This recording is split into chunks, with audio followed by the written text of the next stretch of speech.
Hi, everyone, and welcome to the MacRAE'S Growth Challenge podcast, Insight with B2B and manufacturing leaders, where we uncover their stories, strategies, and solutions to overcoming growth challenges in their industries. I'm your host, Maria, and in each episode, we will dive deep with founders, CEOs, and industry experts to explore how they scale, innovate, and lead in today's competitive landscape. So let's get started. Today we have Brian from Envision 3. Nice to have you. How are you today? Thanks, Maria. I'm doing great, and I'm just so excited to be here and talk about some of the challenges that we face and some of the really cool successes that we're experiencing right now. So there's a lot of cool things happening at Envision 3. But before we talk about that, I'm Brian, as you know, and I just love print, packaging, marketing, and business strategy and sales. So I've been really in a deep dive of trying to figure out what that looks like. I've been with the company for 12 years now. I have a background, started in production and moved my way through just the sales, and then I managed a sales team, and now I am the chief figure it out guy, I guess, is kind of how The guy I with the figured big things out. title. Yeah, so vice president, but now I'm into some IT side of things and also as a sales figurehead for the company and overall vision for the future. Yep. The company's been around for 25 years now, and I've been part of that journey for 12 of those. So it's been really fun to see how that has developed and changed over time and kind of where things are going to head from here. So it's a family business too. So my dad's the owner here, and Okay. he just instilled in me a great work ethic, and he's so just intelligent, and so much insight comes from him. I just love being able to interact with him and learn everything I can from him and his business strategies over the years. I love it. Tell us a little bit more. So, a family business, you've been around for 25 years. Such a similar story to MacRae'S. We've been around for 25 years, also started as SEO company for manufacturing. So something, that people are thinking that is already kind of outdated, but there's still many opportunities here. Tell me a little bit how you guys have evolved over the last 25 years as a print company. Yeah, absolutely. It's been a wild ride. Even in the 12 years that I've been here, you just see the technology get so much better. There's Adobe really has come in with on the proofing side to get a print proof. There were challenges before Adobe came along, or there was like Quirk and other softwares that kind of publisher. You were making design files in that, so that has changed a ton, as well as then getting the actual proofs out. These machines used to be bigger, take longer. There was more personnel in those spaces doing that, and now those things can be done with 3 people instead of maybe a team of 5 or 6. So a 50% reduction over that time. And then too, like on the printing press side, it's really, there's a lot of different print methods out there, and they continue to change. We do offset printing here. We've got UV presses and conventional presses at the 28 by 40 inch sheet size. And then we have digital presses as well, and all of the full capabilities there. But what that has been seen a lot of impact in is just getting better registration, better technology on the printing plate to make sure that image looks really crisp. And the UV really helps with that too. So the UV technology really curing the ink right on the top of the sheet. It allows it to be the equivalent of 4K TVs on your printing on your sheet of paper. So you can there's a lot of cool things you can do with it that a lot of people don't know about. So I get to be in that space and help educate, and I get to walk alongside brands as they do this, where they have amazing brands, amazing stories, and I get to help manufacture that. So they've already had the idea, and then I say, hey, well, you could really showcase it by doing this cool fold out, or you could add this cool spot UV technique that'll really highlight your brand. It's going to be an upcharge, but it's not going to be something that's going to really impact the bottom line over all of these pieces. So it's just a really fun space to see how that is. And in a commodity business, the technology, you got to have technology and speed, but really we try to humanize it. We really try to have that service level. I call it the mint on the pillow strategy of just being a little bit extra. Anyone can have hospitality, have a hotel or a bed and breakfast, but the ones that put the mint on the pillow, they're obviously a different caliber than anyone else just offering beds for the night. 100%. I wonder if it's a similar mindset for you guys that, yes, for us in our company, of course, technology has taken so much off our plate. It sounds like for you as well. And what we now have so much more time for is human creativity. And it sounds like you guys are kind of in the same boat as well. Um, One thing that you mentioned, interesting, the quality of the print. I remember when I started in marketing 15 years ago and had to proof print stuff. Oh my gosh. Sometimes you would order something in black ink and then it will come like green and other type of shades, or there would like the lines would be like smudged a little bit and then you would have to send it back. It was so much work, and it sounds like right now the machinery that you have is just like a whole different level. Yeah, and it's great. And our team is awesome. So they really take a higher level of care to each job. They have a lot of pride in what they do. And being G7 color certified, I can work with someone anywhere in the country, out of country, anywhere. I could send them proofs, and I could know if you like what you see on that proof, I'm going to deliver that within industry standards, and you're going to like it. It's going to be great. So what it's done too is it has allowed me to go to areas I've never been able to go to, just via the internet, via LinkedIn, via emails and phone calls, and then reach out and say, hey, we've got this. I'll prove it. Like, I don't just say it.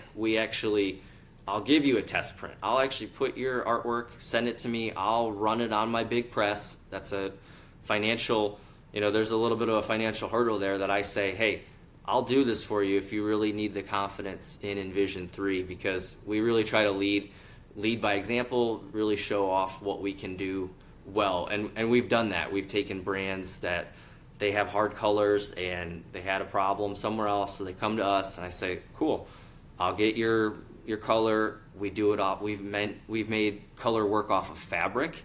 We've taken like a fabric and made it match to a Wow. print. We've done one side lamination, the other side a coating, and we've made both sides match perfectly, like with a red color, for example. So So hard. there's just Red some, is so hard.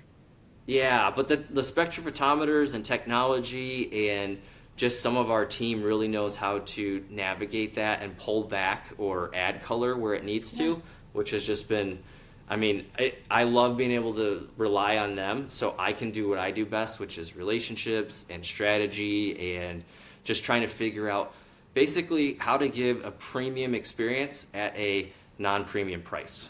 I So love that's that. my happy spot where I can give someone an amazing piece, but it doesn't have to be the most expensive thing out there, but it works. And that's the biggest thing, is I like when it can work, especially for, a direct mail campaign. I treat it like my own money. You're spending thousands, tens of thousands, hundreds of thousands of dollars on postage at times.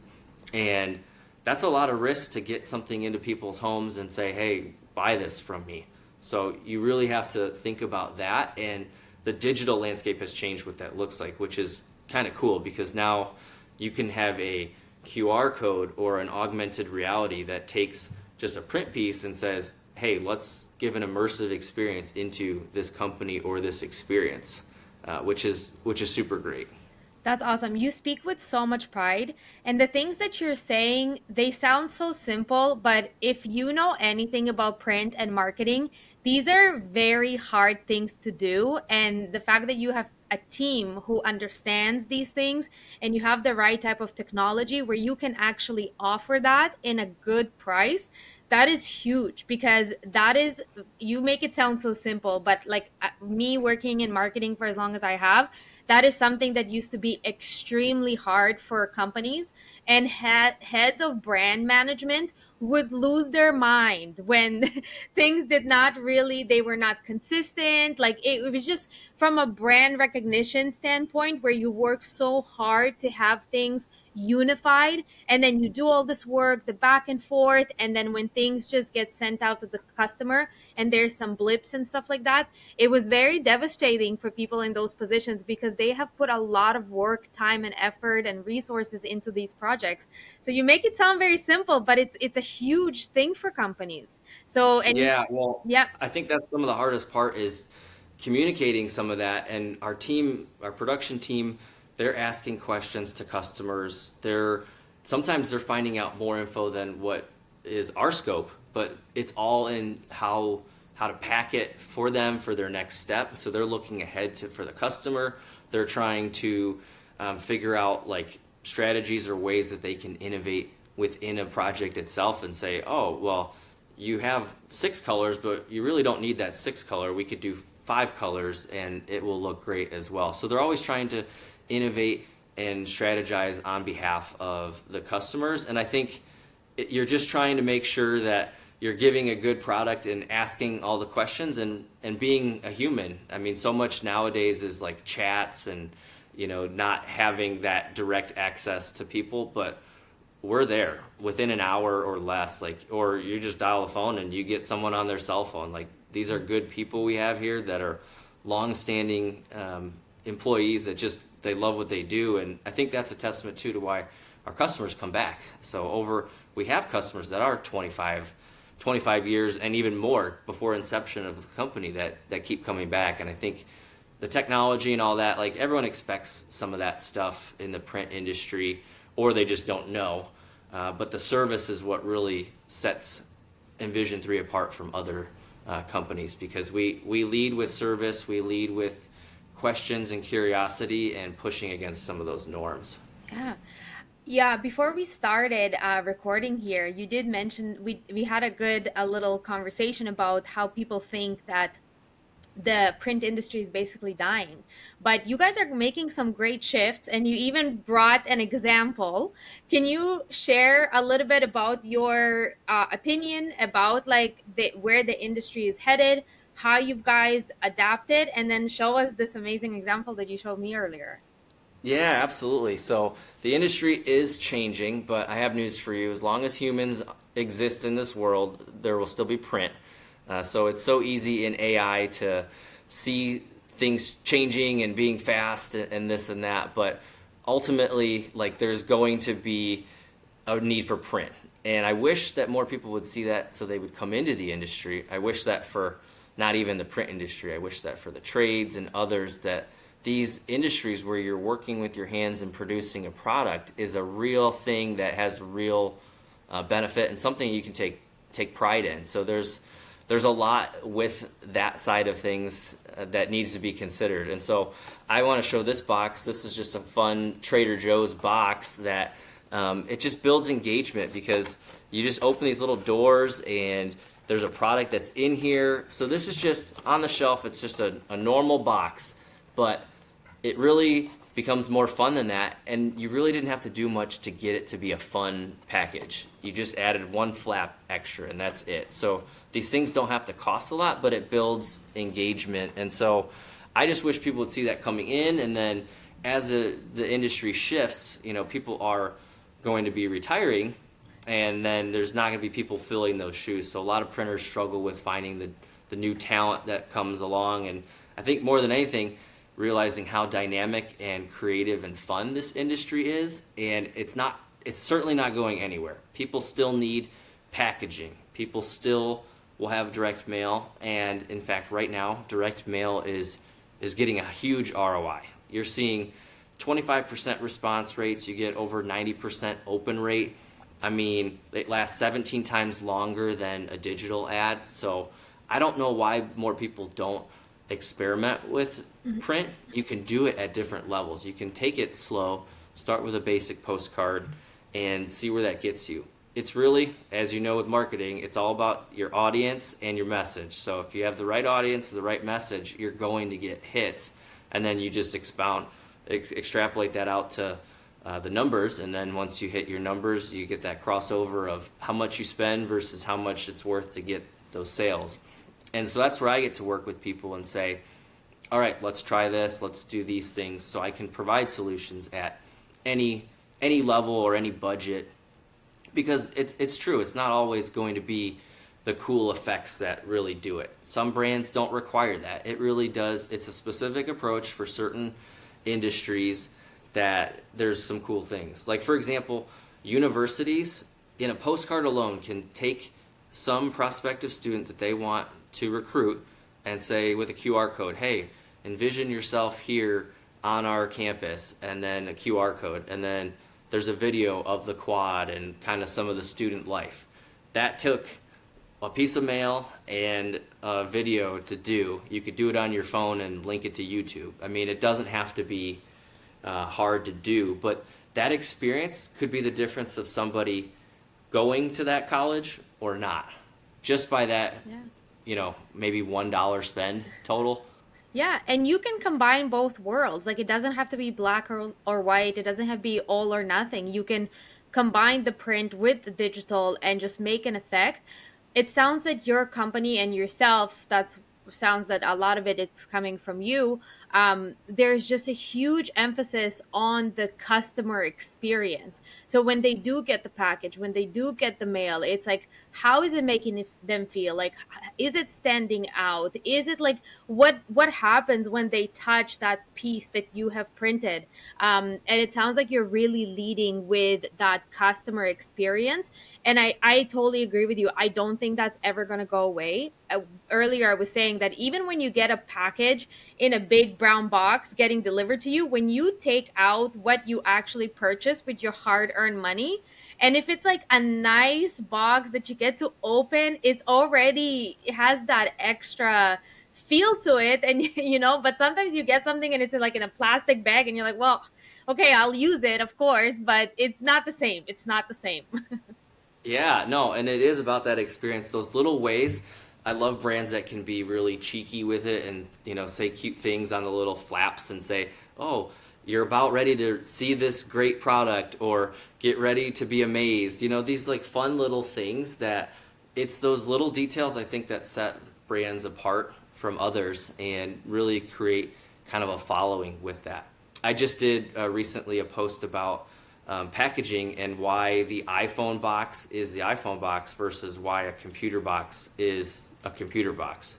And I thought it was a great representation that not everything needs to be, dressed up. A computer box, my whole premise was those aren't very glamorous. They're functional because it's trying to get an expensive product from point A to point B safely. And there's so much you can do with a computer that's why it necessitates packaging that's brown with some ink on it. Okay, yeah. Great. But the iPhone box, that's an experience, right? That's a whole thing. If you've had one, you might still have a box. I know I have like 4 of them. Oh my gosh, yes. Always keep them. I don't know why. But exactly. You keep it because it's so good you can't throw it out. And so that's the example of really good packaging that makes a difference. And yeah, it's Apple, they can do it and they have the sourcing and the ability, but can you imagine not doing that as Apple? Wouldn't that just be kind of it would take away from their brand. So sure. They've seen an opportunity, they've done it well, and they continue to make it more sustainable as well. But it's that engagement that it's just part of that experience, and people pay for experiences. So that's something that brands need to be aware of too, is these experiences do make a difference. And I have all my iPhone boxes and I keep buying iPhones, so I guess it's working, Yeah. I maybe not have thought about it that way, but you get to have some fun with that too. Once you're on that iOS, they got you. I know, the blue message. Yeah. If you're not a blue messenger. Yeah, they got you. I'm not hating on Android. To be clear, I'm not hating on Android. I think they're great. I just wish there was more value there, and then maybe I would switch, but I don't see any real value. Oh, just the thought of transferring everything that I have on iOS and connect it into another platform, like I already just don't want to do it. Like all the information, all the clouds, everything is just so interconnected that into one ecosystem with so many products that you have, it's just, that's how they get you. That's how they keep you for life. They know it. We know it. We just gave in. We're like, okay, yeah, just, it's fine. We know. Yeah. Well, and so why it works is because it's so easy and simple, right? Yeah. So that's what we try to do at Envision 3. We try to make it easy, simple. Nowadays, it seems like our buyers that are buying from us, they have 7 roles they're doing now, not just 1. So times have changed. Yeah. So they don't know about print. They're not really educated in it maybe. It's just a role they have to do. And that's not true for everybody, but some are that way. So we get to come alongside and be that advocate for them. We get to provide options, solutions. So it requires some more effort on our side, which is fine because we we invite those conversations. We want people to come to us and say, "Hey, what about this or that?" We would love to hear as much as possible from a customer about what they're doing, what they like, where they want to go. And once we hear that information, I mean, it's a slam dunk. We get to do all kinds of fun, and that takes time, right? So I think that's part of the reason that sometimes it's hard for people because they don't have time. So we also provide those things on a expedited level too. So okay, you don't have time to go through all that and spend some time doing that. Maybe one day or for a specific project we can do that. But okay, let's just do. Here's some things. I try to give anytime I'm coming up with something. I try to give a couple options of solutions at different levels. So they really have an opportunity to make a decision and figure out what will work. So I try to mock it up, try to give them a picture of it if they don't know. But some people, they just know they need their box. Great, cool, we'll run it, and I can ask, hey, do you want some coating on it or anything special or not? So it's kind of a really fun environment to work in because no 2 days are the same. It's a lot of the same. I call it, it's like making cake. So that's what we do here is we make cake. It's just a matter of what kind of cake we're making. I love it. And on that analogy, we make like 3,000 different cakes a year for 320 different customers. So, and each of them, although a lot of similar building blocks, there's a lot of different derivatives that come out of building those print products or making the cake, as it were.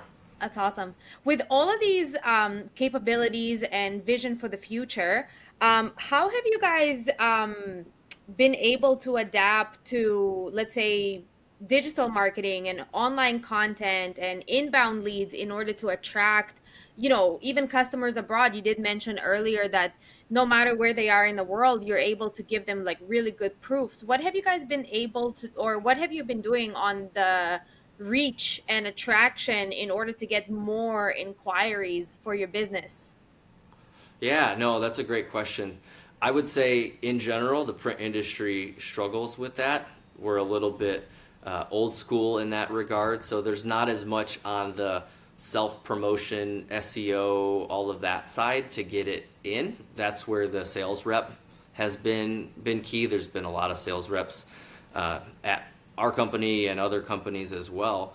Nowadays, there's not as many sales reps, so there's fewer and fewer out there with it. I think that's just changing times, and then I think technology has kind of helped with some of that too.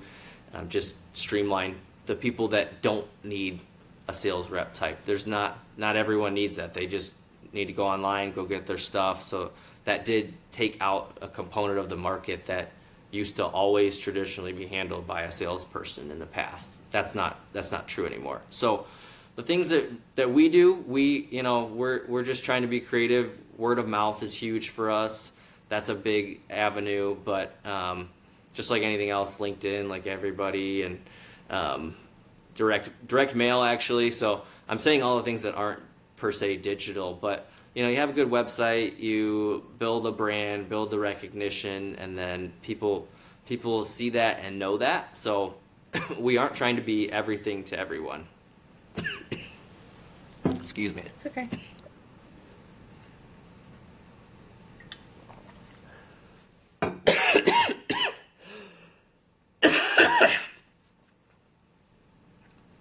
Okay. Not sure what happened there. We'll edit it out.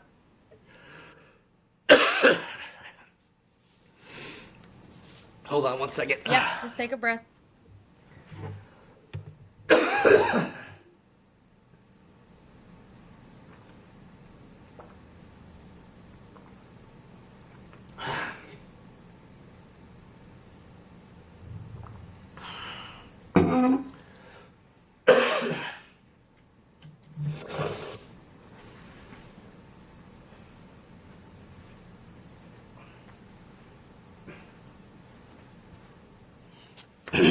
Man,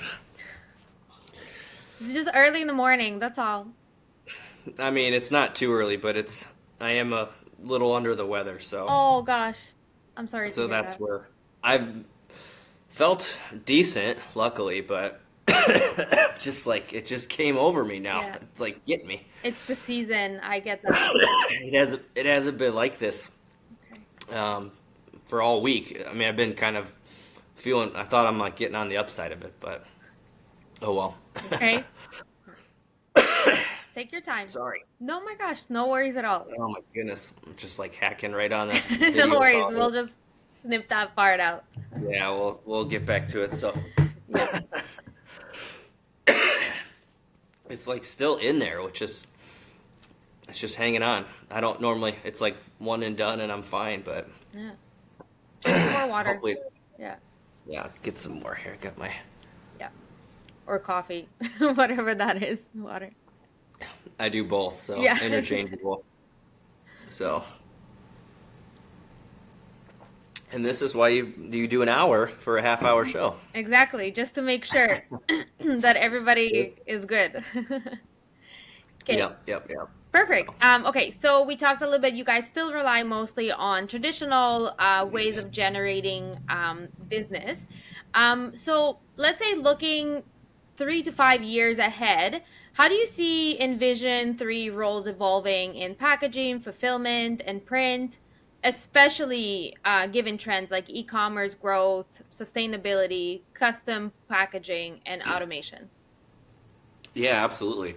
There's a lot of opportunity for growth, especially fulfillment, 3PLs. There's a lot of people out there that sell a product and need someone like Envision 3 to take on their product and ship it out to these people that are buying online. So taking out the retailer now, they're basically using us as the retail space without having a space where people gather for retail, and then we ship it directly to their door. So there's a lot of opportunity for packaging then. That part grows a lot because people need boxes for things. And I think just like cool note cards that go into a box, and now you can print them digitally, which is a great way to personalize the content. So you can give actual print of their name. Like you can do a run and say that unique thing. You could do a thank you note from the founder maybe, and you can make that all look like it's handwritten when it's not. So it's actually, I see things out there, it's hard to tell what's handwritten versus not. So I get my loop out and I'm like looking to see if it's the pen stroke versus ink, and that's how I kind of tell about that kind of stuff. But I think digital print is going to keep being bigger and bigger. There's inkjet technology now. There's a lot of personalization and these shorter runs. So maybe runs are going to get smaller, but it's going to be more tailored, and it's going to be able to just run automatically. So that's where the AI and software comes in to take something that you design on Canva, come through a software, and then it comes off of our machines, and then we ship it right to your house. Yeah. And that's already happening. So there's already printers that are doing that technology right in our local area even. I've actually seen their facility. It's amazing. Their software, super cool stuff. That's awesome. Yeah, just a lot of room for human creativity. That's what we keep saying here because we're mostly AI based agency, but that's what we keep saying. It's just there's going to be so much room for human creativity and things to come up in industries that are not going to stop and they're not going to go anywhere. They're just going to get more creative because a lot of their tedious tasks are being taken over by AI and technology.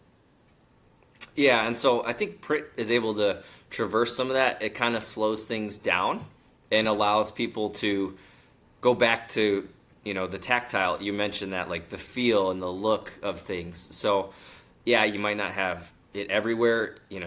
There's no such thing as a phone book anymore, but that's okay. So that changed, but now you can do cool packaging, or now there is just a lot of ways to engage people, and it doesn't have to be expensive either. So there's room for growth. I see Envision 3 continuing to lean into the AI side. Our softwares, our systems, it's all about going faster. So we do set a high bar when it comes to speed, even on our equipment, but our teams as well. They have deadlines and due dates for things, and they're going to be using more tools to help them do things faster and be able to assimilate data. It's really about the data set and knowing, okay, what do we have in the works? how can we schedule it appropriately, how can we make our notes better so we can manufacture quicker or without any errors or things like that. I love it. Well, thank you so much, Brian. This was so fun. I really love digging into different landscapes of marketing and find people who are so passionate about it. It's really a pleasure because again, marketing is one of those fields that could be a little bit confusing to people and you don't know what to grab at. But at the end of the day, there is little pockets and niches and there's enough room for everybody. And as long as you believe in your product and you continue staying up to date with like the trends and you take pride of your work, I think like there's lots of opportunity even in the fast paced changing world that we live in. Yeah, absolutely. I mean, that's what we always say that here at Envision 3. We manufacture your marketing ideas. So we get to take it to the finish line and get that final product produced. And that's what we're just so happy to do. Awesome. Well, thank you so much. Thank you.